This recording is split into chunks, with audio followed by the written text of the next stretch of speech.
আল্লাহ রাসূল বলেছে দারিদ্রতা মানুষকে কাফেরের দিকে ধাবিত করে, দারিদ্রতা মানুষকে কাফের বানিয়ে ফেলে। ব্যবসা জিনিসটা কেমন কেমন, কিন্তু আল্লাহ তাআলা কোরআনে একমাত্র পেশার কথা বলেছেন, উল্লেখ করেছেন, সেটি হচ্ছে কি? ব্যবসা। আহাল্লাল বাইয়া ওয়া হারামার রিবা। আল্লাহ বলেছেন আমি তোমাদের হালাল করেছি কি? ব্যবসাকে। ব্যবসাকে তোমাকে হালাল করেছি। এবং ইসলামের 10 জন আশারে মুবাশশারা, 10 জন যারা জান্নাতের সুসংবাদ পেয়েছে, তাদের মধ্যে 9 জনে ছিল ব্যবসায়ী। আমি আসলে প্রথমেই অভিবাদন জানাই স্বাধীন বাংলাদেশ ছাত্র সংসদকে, যারা এত চমৎকার একটা আয়োজন তোমাদের জন্য করেছে। চাইনিজরা একটা কথা বলে থাকেন, তুমি যদি 1 বছরের ফলাফল চাও তাহলে তুমি মাছ চাষ করো, তুমি যদি 10 বছরের ফলাফল চাও তাহলে তুমি গাছ রোপণ করো, আর তুমি যদি 100 বছরের ফলাফল চাও তাহলে মানুষ চাষ করো। সেই মানুষ চাষ করার জন্য স্বাধীন বাংলাদেশ ছাত্র সংসদ যে চমৎকার আয়োজন করেছে, আমরা একটা করতালির মাধ্যমে তাদেরকে অভিবাদন জানাই। আসলে তারা যে আয়োজনটা করেছে, একবার একটা স্কুল শিক্ষক তার ছাত্রদেরকে বললো তোমরা প্রত্যেকে একটা বেলুন হাতে নাও। প্রত্যেকে একটা বেলুন হাতে নিল, বলে যে প্রত্যেকে বেলুনের মধ্যে তোমার নামটা লিখো। প্রত্যেকে তার বেলুনে তার নামটা লিখলো। লিখার পর বললো যে তোমরা বেলুনটা ছেড়ে দাও। প্রত্যেকে তার বেলুনটা ছেড়ে দিল। ছেড়ে দেওয়ার পর শিক্ষক বলল তোমরা এক কাজ করো, যে বেলুনটা ছেড়ে দিয়েছো সেই বেলুনটা তুমি আবার খুঁজে নাও, তোমার বেলুনটা তুমি খুঁজে নাও। প্রত্যেকে তার বেলুনটা খুঁজলো, কিন্তু 5 মিনিট ধরে তারা বেলুনটা খুঁজে পেল না। শিক্ষক বলল তুমি এক কাজ করো, তোমার সামনে যে বেলুনটা আছে সেই বেলুনটা তুমি হাতে নাও, যার নাম লেখা আছে তুমি তাকে দিয়ে দাও। দেখা গেল 1 মিনিটের মধ্যে প্রত্যেকের বেলুনটা খুঁজে পেল। প্রত্যেকে তার বেলুনটা খুঁজে পেল। শিক্ষক বলল দেখো আলটিমেটলি এখানে শিক্ষা কি? এখানে শিক্ষা হচ্ছে তুমি যদি নিজে সুখী হতে চাও তাহলে তুমি কখনো সুখী হতে পারবে না। তুমি যদি অন্যকে সুখী করতে চাও তাহলে অন্যকেও সুখী করা সম্ভব, তুমি নিজেও সুখী হওয়া সম্ভব। আজকে স্বাধীন বাংলাদেশ ছাত্র সংসদ তোমাদেরকে সুখী করার জন্য, তোমাদেরকে খুশি করার জন্য যে চমৎকার আয়োজনটা করেছে, আমরা আরেকটি করতালির মাধ্যমে তাদেরকে অভিবাদন জানাই। আমি কেন বারবার অভিবাদন জানাচ্ছি? কারণ তোমরা যে বয়সে আছো এই বয়সটা আমরা পার হয়েছি। ঢাকা বিশ্ববিদ্যালয়ে আমরা প্রথম বর্ষ পড়েছিলাম। আজকে তোমাদের প্রথম বর্ষের জন্য আয়োজন করা হয়েছে ক্যারিয়ার গাইডেন্স প্রোগ্রাম।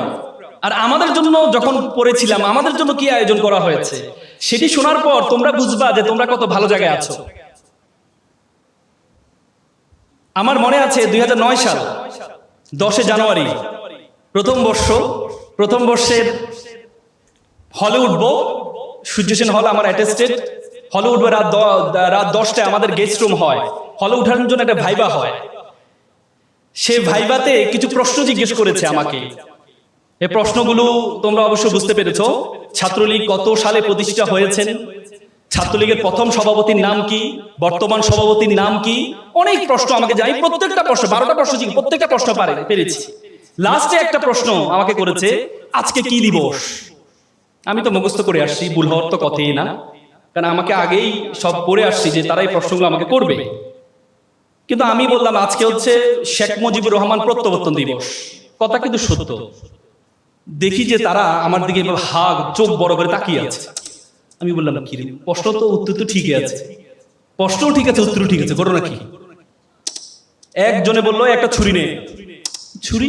আরেকজন বললো একটা দা নে, আজকে তার হাত পা সব কাটবো। নবীন বরণ করছে, দেখো আমাকে বরণ করে নিচ্ছে তারা। আমি তো ভয়ে প্রথম বর্ষের ছাত্র, আসলাম গ্রাম থেকে, হাত পা কাটবে। আমি বললাম, তারপরে একটু সাহস করে বললাম যে ভাইয়া আমি কি ভুল করেছি? ভাইয়া ভুল করিস নাই, তুই বঙ্গবন্ধু কেন বলিস নাই? আমি তো রে বাবা মুখস্থ তো সব করছি। প্রত্যাবর্তন দিবস শেখ মুজিবুর রহমান প্রত্যাবর্তন, জাতির জনক বঙ্গবন্ধু শেখ মুজিবুর রহমান, ওটা তো পুরো পড়ি নেই। এর মধ্যে তারা তো আমাকে হাত পা কাটার জন্য অবস্থা রেডি। তারা বুঝে গেছে যে I am not belong to Chhatra League. তখন তো আমি তাদের অত্যাচারে, মানসিক অত্যাচারে আমি বেহুশ হয়ে পড়ে গিয়েছিলাম।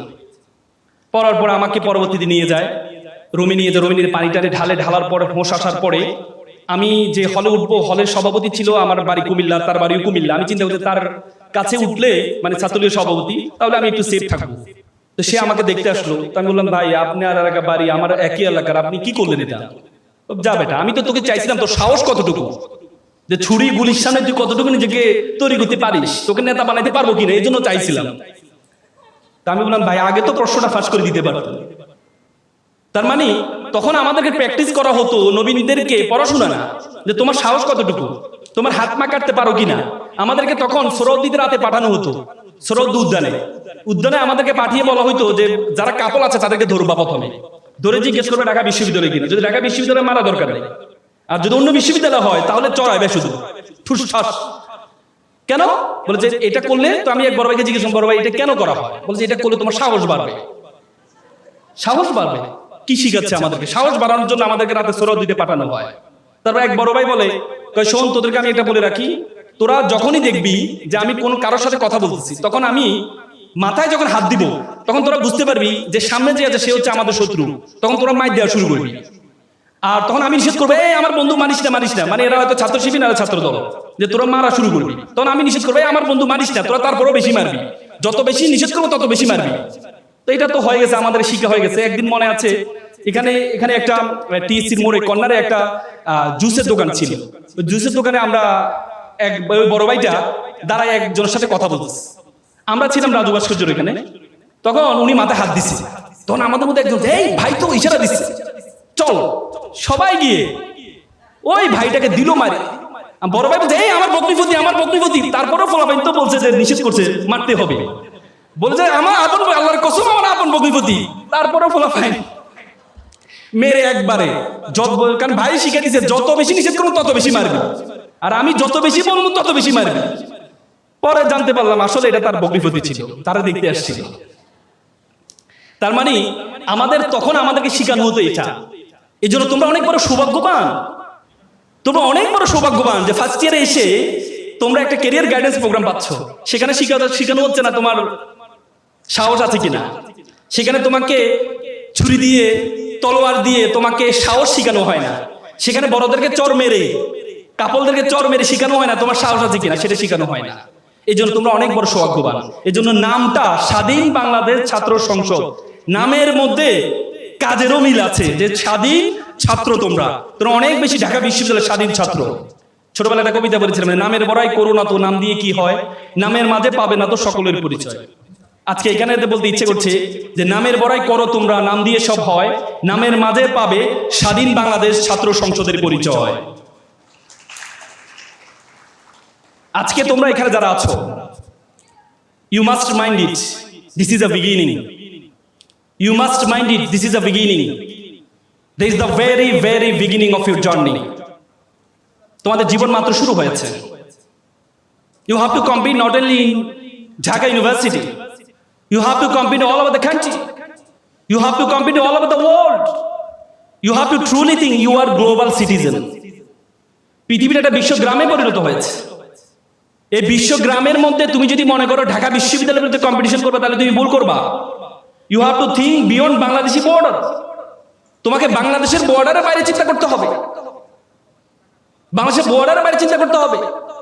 ঢাকা বিশ্ববিদ্যালয়ের শিক্ষার্থীদের একটা কমন সমস্যা দেখো, আজকে আমরা যে এখানে কথা বলছি, তোমরা যে ওখানে বসে আছো, তার মানে কি এটা মিনিং করে যে আমরা তোমাদের থেকে মেধাবী? না, ইট ডাজন্ট মিন যে we are the so much meritorious student than you, no. তারপরও কেন আমরা এখানে দাঁড়িয়েছি, তোমরা ওখানে বসে আছো? তার কারণ হচ্ছে যে আমরা তোমাদের বড়। একটা দার্শনিককে জিজ্ঞেস করে বড়দের কথা কেন শুনবা, দার্শনিক বলছে বড়দের কথা তুমি এই জন্য শুনবা কারণ বড়রা তোমার বয়সটা পার হয়ে গিয়েছে, তারা জানে তারা কি ভুল করেছে, তারা জানে তারা কি ভালো কাজ করেছে। এই জন্য বড়দের, তোমরা যদি এখন ইন্টারের কাউকে পরামর্শ দিতে চাও, খুব চমৎকার পরামর্শ দিতে পারবা, কিন্তু যখন ইন্টারে থাকতা তখন কিন্তু তোমাদের মাথায় ছেড়ে ঢুকে নেয়, ঠিক না? তার মানে এজন্য সে সাহস থেকে তোমাদেরকে কয়েকটি কথা বলবো। ঢাকা বিশ্ববিদ্যালয়ের বেশিরভাগ শিক্ষার্থী তার মনের সাবজেক্টে পড়ে না। কেউ যদি ইকোনমিক্সে পড়ে বা লতে পড়ে, তারা জিজ্ঞেস করে যে ভাইয়া তুমি কি লতে পড়তে চাইছিলা? না রে ভাইয়া, আমি তো মেডিকেলে পড়ার ইচ্ছে ছিল, মেডিকেলে হয় নাই, তারপরে ঢাকা বিশ্ববিদ্যালয় ইকোনমিক্স এবং লতে পড়ছি। আবার তুমি যদি একটা হিস্ট্রি স্টুডেন্ট বা অ্যারাবিকে তাকে জিজ্ঞেস করে ভাইয়া তুমি কি হিস্ট্রিতে পড়তে চাইছিলা, রাষ্ট্রবিজ্ঞানে পড়তে চাইছিলা? না রে ভাইয়া, আমার তো ইচ্ছে ছিল ইকোনমিক্সে পড়বো, তারপরে সাবজেক্ট পাইলাম কি করব, এই জন্য পড়ছি। তার মানে আমাদের বিশ্ববিদ্যালয়ের শিক্ষার্থীদের মন মানসিকতায় আমরা কখনো যে সাবজেক্টটা পড়ছি সেটা প্যাশনেট হয়ে পড়তে পারছি না। হার্ভার্ড ইউনিভার্সিটিতে গবেষণা হয়েছে, 1500 জন নিয়ে তারা গবেষণা করেছে। 1500 জনকে তারা জিজ্ঞেস করেছে, আচ্ছা তুমি কি টাকার জন্য চাকরি করো, পড়ো, নাকি ভালো লাগে এই জন্য করো? 1500 জনের মধ্যে 1300 জন বলেছে টাকার জন্য করি, আর 200 জন বলেছে আমি ভালো লাগে তাই চাকরি করি। 20 বছর পর গবেষণা ফলাফল দেখতে পেয়েছে, যারা বলেছে প্যাশনেট হয়ে চাকরিটা করে টাকার জন্য না, তারা এক একজন এক একটা কোম্পানির প্রধান হয়েছে। আর যারা বলেছে যে আমি টাকার জন্য পড়ি, তারা ওই যে অবস্থায় আছে 1-2টা প্রমোশন হয়েছে, তার উপরে যেতে পারেনি। তার মানে তোমাকে যে কাজটা প্যাশনেটলি তুমি করবা, 3 ক্যাটাগরি স্টুডেন্ট আমাদের আছে। 3 ক্যাটাগরি স্টুডেন্ট, একটা হচ্ছে পিজনার মেন্টালিটি, আর একটা হচ্ছে টুরিস্ট মেন্টালিটি, আর একটা হচ্ছে প্যাশনেট মেন্টালিটি। 3 ধরনের মেন্টালিটির লোক আছে আমাদের শিক্ষার্থীদের মধ্যে। পিজনার মেন্টালিটি মানে মা বাবা বলছে জেলের মধ্যে ঢুকাই যে এটাই করো, এই সাবজেক্টে পড়ো, ঢাকা বিশ্ববিদ্যালয়ে পড়ো, এই সাবজেক্টে পড়ো, অন্য সাবজেক্টে তুমি তোমার মনের সাবজেক্ট পেয়েছো, কিন্তু না, তোমাকে বলেছে এটাই পড়ো, এই জন্য তুমি পড়ো। এদের সফলতার হাত মাত্র 1%। আর এটা হচ্ছে টুরিস্ট মেন্টালিটি। টুরিস্ট মেন্টালিটি কেমন? যে টুরিস্টের মতো যায়, দেখে আসে, ভালো লাগলে বসলো, ভালো লাগলো দেখলো, আর নাহলে চলে আসলো। তাদের সফলতার হাত 1%। যে দেখি না, মা বাবা যেহেতু বলেছে সাবজেক্টটা একটু পড়ি, দেখি না, ভালো লাগলে করলাম, না পারলে করলাম না, শেষ। তাদের সফলতার হারও 1%। আর সফলতার হার 80% হচ্ছে তাদের যারা প্যাশনেট হয়ে পড়ে। এটা আমার ভালো লাগে তাই আমি পড়ি, মন থেকে আমার ভালো লাগে। তোমার যদি মন থেকে ভালো লাগে, এই জন্য তুমি যদি পড়ো, তুমি যেটাই পড়বা সেটাতেই তুমি সফল হবা। কিন্তু আমরা সেটি করতে পারি না, আমরা সেটি করতে পারি না। তোমরা যারা ঢাকা বিশ্ববিদ্যালয়ে প্রথম বর্ষে আছো, এখন থেকে তুমি আগে চিন্তা করবা তোমার জীবনে কি চাওয়া। তোমার যদি জীবনে চাওয়া হয় আমাকে প্রচুর টাকা ইনকাম করতে হবে, গাড়ি বাড়ির মালিক হতে হবে, তাহলে তুমি একভাবে প্রথম বর্ষ থেকে তোমার প্ল্যান শুরু করতে হবে। তুমি যদি বলো গাড়ি বাড়ি মালিক হবা, তুমি যদি মনে করো, তাহলে তোমাকে প্রথম বর্ষ থেকে চিন্তা করতে হবে। তুমি যদি শিক্ষক হতে চাও, তাহলে তুমি গাড়ি বাড়ি মালিক হতে পারবে না। তুমি যদি বিসিএস ক্যাডার হও, তাহলে কিন্তু গাড়ি বাড়ি মালিক হতে পারবে না। হতে পারবা ওই সিস্টেম করে। কালকে একটা শুনলাম, একজন ঘুষ খায়, সে সবসময় বলে যে আমাকে ঘুষ আসলে একটা কাজ করার জন্য বলে যে আমাকে 5টা সিঙ্গারা নিয়ে আসো। শুনছো? 5টা সিঙ্গারা নিয়ে আসো। তো এরা তো দুদক তো চিন্তা করে গেল, 5টা সিঙ্গারার কথা কেন সবসময় বলে। পরে ওনারা একজন লোক পাঠানোর পরে কাজটা করার জন্য বলে যে 5টা সিঙ্গারা নিয়ে আসো। কোথায় থেকে? ওই রেস্টুরেন্ট থেকে। ওই রেস্টুরেন্টে তার বগ্নিপতি বসা। তো 5টা সিঙ্গারার দাম কত? এক একটা সিঙ্গারার দাম 50,000 টাকা। বুঝতে পেরেছো? তার মানে তুমি যদি অধিক টাকা পয়সার মালিক হতে চাও, তাহলে তুমি যদি মনে করো বিসিএস ক্যাডার হবা, তাহলে এই প্ল্যানটা তোমার ভুল। আর তুমি যদি মনে করো যে তুমি প্রচুর টাকার, তুমি যদি মনে করো না আমার সম্মান চাই, তাহলে you can drive the BCS cadre, drive the teacher, ভালো করে পড়াশোনা করো প্রথম বর্ষ থেকে। আর তুমি যদি মনে করো প্রচুর টাকা ইনকাম করতে হবে, গাড়ি বাড়ি মালিক হতে হবে, তাহলে তোমাকে স্বাধীন পেশা নিতে হবে, ব্যবসা করতে হবে। তুমি যদি বলতে ভাই ব্যবসা যদি আমি যদি কাউকে বলি, আমরা সবসময় এম ইন লাইফ ছোটবেলা পড়েছিলাম, I want to be a doctor, I want to be engineer, কিন্তু I want to be businessman বলি না আমরা।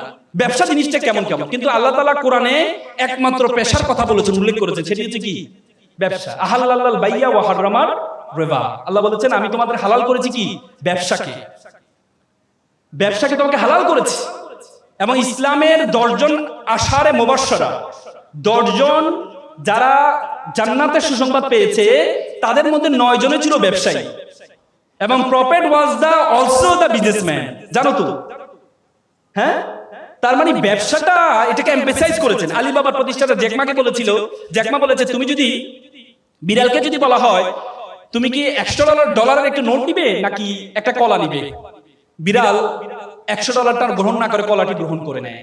কারণ বিড়াল জানে না $100 দিয়ে শত শত কলা কেনা সম্ভব। তেমনি যুব সমাজকে যদি বলে তুমি কি চাকরি করবা নাকি ব্যবসা করবা, যুব সমাজ চাকরিটি গ্রহণ করে। যুব সমাজ জানে না ব্যবসা দিয়ে শত শত জনকে চাকরি দেওয়া সম্ভব।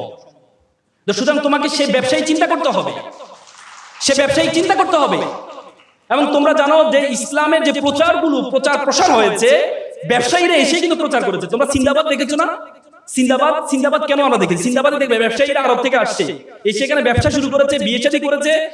মানুষ দেখেছে যে অন্য ব্যবসায়ী আর এই ব্যবসায়ীর মধ্যে পার্থক্য আছে। এই ব্যবসায়ী কথা সালাম দেয়, সুন্দর কথা বলে, হ্যাঁ, স্বচ্ছতা আছে। তখন মানুষ একজন করে কি ইসলামের দিকে ঝুঁকে যায়। তার মানে ব্যবসা। এবং আল্লাহ রাসূলের একটা হাদিস আছে, কাজাল ফাকরু ইয়াকুনাল কুফরান। আল্লাহ রাসূল বলেছেন দারিদ্রতা মানুষকে কাফেরের দিকে ধাবিত করে, দারিদ্রতা মানুষকে কাফের বানিয়ে ফেলে। সুতরাং আমরা বলি, আমরা সবসময় এমফাসাইজ করি যে গরিব থাকো, টাকা পয়সা এত লাভ কি, দুনিয়া করা দরকার না, আখিরাত করো না।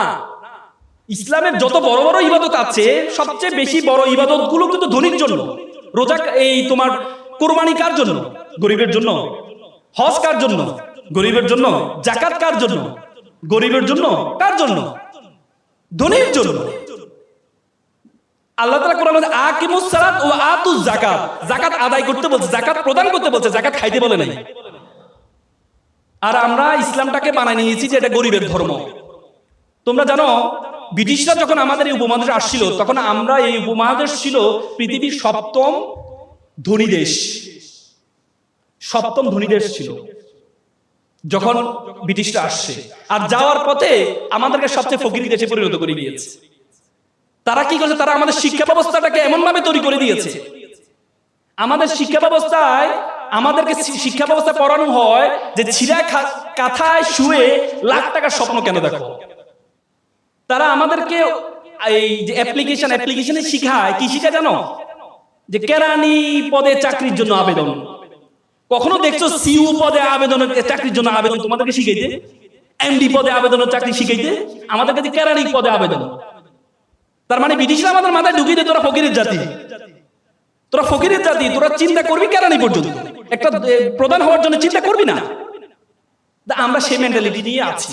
বড় স্বপ্ন দেখতে পারি না, এমডি হব সে স্বপ্ন দেখতে পারি না, বড় ব্যবসায়ী হব স্বপ্ন দেখতে পারি না, সে স্বপ্ন দেখতে পারি না। এই জন্য তুমি যদি, আমি বিশ্ববিদ্যালয়ে বের হওয়ার পর আমার চিন্তা ছিল আমি চাকরি করবো, সরকারি চাকরি করবো। এরপর বললো না, সরকারি চাকরি করলে তো আমি তো অসৎ হইতে পারবো না। আল্লাহর রহমতে আমি একটা স্বাধীন পেশায় আছি। আমি যখন ওকালতি দিতে ঢুকি, প্রথম দিনে আমি স্যালারি পেয়েছিলাম 100 টাকা। একটা শুনানি করেছিলাম, জামিন করেছিলাম, সিনিয়র আমাকে 100 টাকা দিয়েছে। এবং আমার বন্ধু যারা আছে তারা বিভিন্ন বাংলাদেশ ব্যাংক, বড় বড় ব্যাংক প্যানেল লয়ার হিসেবে ঢুকেছে, তাদের বেতন ছিল 70 থেকে 80,000 টাকা। কয়েকদিন আগে আমার একটা ফ্রেন্ড, আজকে 10 বছর ওকালতির পরে, চেম্বার আসি বলল, বন্ধু আমি তো 80-90-1 লাখ টাকার মধ্যে সীমাবদ্ধ আছি, তুমি তো গাড়ি বাড়ি মালিক হয়ে গেছো, এখন বন্ধু চাকরি ভালো লাগে না, এই পেশা তোমার পেশা চলে আসবো, আইনজীবী পেশা আসবো। তাই বললাম, বন্ধু তোমাকে তো আবার শুরু থেকে শুরু করতে হবে। বলছে না, শুরু থেকে শুরু করবো। সে আবার শুরু থেকে শুরু করেছে। তার মানে যদি আমি সেদিনের টাকার বড় স্বপ্ন দেখতাম না 70-80,000 টাকা আমার লাগবে, তাহলে আজকে এই অবস্থা। I have 12 juniors in my chamber, 12 জন জুনিয়র আছে আমার, সে সুযোগটা হতো না। এজন্য তোমাদেরকে চিন্তা করতে হবে যে তুমি কি চাও, তোমার মেন্টালিটি কি। সেটির জন্য চাওয়ার আগে প্রথমে তোমার সম্বন্ধে তোমাকে জানতে হবে। Who are you going to go? তুমি কে? তোমার সম্বন্ধে আমরা সবসময় বললাম না, ব্রিটিশরা আমাদের মাথা ঢুকিয়ে দিয়েছে আমরা তো ছোট। দেখো, আগে আরবরা বড় বড় ব্যবসায় পরিচালনা হইতো, আর এখন মুসলমানরা একটা কনজিউমার জাতিতে পরিণত হয়েছে, ভোক্তা। ওরা বানায় আর আমরা ভোক্তা, অথচ আমরা হওয়ার কথা ছিল সবচেয়ে বড়। এই জন্য তোমাদেরকে প্রথমে তোমার সম্বন্ধে জানতে হবে। তোমার সম্বন্ধে তুমি কে, তুমি কতটুকু যেতে পারবা, তোমার সম্বন্ধে জানতে হবে। দেখো 2006 সালে বাংলাদেশে একটা অপটিক্যাল ফাইবার স্টেশন করা হয়েছে কক্সবাজারে। সেটি তোমার পর্তুগাল হয়ে, স্পেন হয়ে, সিঙ্গাপুর, মালয়েশিয়া হয়ে, ফিলিপিন হয়ে আমাদের কক্সবাজারের সাথে যুক্ত হয়েছে। সে অপটিক্যাল একটা তার ফাইবার কেবল, পরবর্তীতে স্যাটেলাইট, এই কি বলে শেখ মুজিবুর রহমান যে এটা কি বলে হাইটেক পার্কের সাথে যুক্ত হয়েছে। সে তারটার দূরত্ব ছিল 17,500 কিলোমিটার। 17,500 কিলোমিটার একটা তার দিয়ে পুরো পৃথিবীটা আমাদের হাতের মুঠে চলে আসছে। আজকে আমরা এখানে কি করছি, আমেরিকা বসে দেখতে পাচ্ছি, আমেরিকাতে কি করছে আমরা এখান থেকে বসে দেখতে পাচ্ছি। মাত্র 17,000 কিলোমিটার একটা তার দিয়ে। বিজ্ঞান বলে আমাদের মাথার মধ্যে যে তার আছে, নার্ভ আছে, বলা হয় 2 কোটি নার্ভ আছে আমাদের মাথার মধ্যে। একটাকে যদি একটার সাথে যুক্ত করা হয় 2 লক্ষ কিলোমিটার হবে এটা দূরত্ব। Do you imagine? মাত্র 17,000 কিলোমিটার দিয়ে পুরো পৃথিবীটা আমাদের হাতের মধ্যে চলে আসছে, 2 লক্ষ কিলোমিটার নার্ভ দিয়ে পুরো বিশ্ব জগৎ তোমার হাতের মুঠের মধ্যে চলে আসবে। এজন্য তোমাকে জানতে হবে তুমি কে। বিশ্ব জগৎ সম্বন্ধে ধারণা আছে? এই বিশ্ব জগতের আয়তন কত বড় বলো তো? পৃথিবীর আয়তন কত? 52 কোটি বর্গ কিলোমিটার। যে পৃথিবী, যে আয়তন, যে পৃথিবীটা, এই পৃথিবীটা আমরা যে সূর্যটা দেখতে পাই, এই 52 কোটি বর্গ কিলোমিটার মধ্যে 7টা মহাদেশ, 7টা মহাসাগর আছে। এই 52 কোটি বর্গ কিলোমিটার পৃথিবীটাকে যদি সূর্যের মধ্যে ঢুকিয়ে দেওয়া হয়, তাহলে 13 লক্ষ পৃথিবী ঢুকিয়ে দেওয়া সম্ভব। কত লক্ষ? 13 লক্ষ। আর সূর্যটা কি? একটা নক্ষত্র। আল্লাহ বলেছে বিলিয়ন বিলিয়ন মিলিয়ন নক্ষত্র আছে। তার মানে এই বিশ্ব জগৎ সম্বন্ধে তোমার ধারণা আছে? এই বিশ্ব জগতে আল্লাহ তাআলা তোমাকে আমাকে কি বলেছে জানো? আল্লাহ বলেছে কুনতুম খায়রা উম্মাহ উখরিজাত লিন-নাস তা'মুরুনা বিল মারুফ ওয়া তানহাউনা আনিল মুনকার। আল্লাহ বলেছে you are the noblest nation, you are the best nation. তুমি সেরা জাতি। এই বিশ্ব জগতে যা আছে আমি সবকিছু তোমার জন্য সৃষ্টি করেছি। আর তোমাকে সৃষ্টি করেছি ওয়া মা খালাকতুল জিন্না ওয়াল ইনসা ইল্লা লিয়াবুদুন। আর তোমাকে আমি সৃষ্টি করেছি শুধুমাত্র আমার ইবাদত করার জন্য।